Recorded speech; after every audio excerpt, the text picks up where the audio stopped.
Mu Kirundi baca umugani bati iyikuburiye ntikurya. Guhera ubu gutanga ishurwe risharije n'inoti birahanwa. Hari umugirwa uriko urakwiragira mu Barundi wo gutanga urugori rw'amashurwe cane cane ku bantu bakundanye canke abantu basanzwe bafitaniye ubucuti budasanzwe.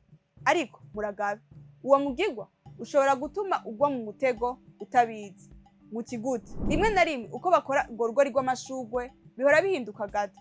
Hagukoresha amashurwe hagakoreshwa inoti, bakazizingazinga neza zigasigara zisa nk'ishurwe. Kubw'iyo mvo, Ibanki Nkuru y'Igihugu BRB yaragabishije mw'itangazo abantu bakoresha inoti nk'ibisharizo canke ibikoresho vy'imanza. Igira iti: nduguriye Twamugina, gukoresha inoti nk'igisharizo nikosa rihanwa n'amategeko mpanavyaha y'u Burundi. Ndugaye Twamugina.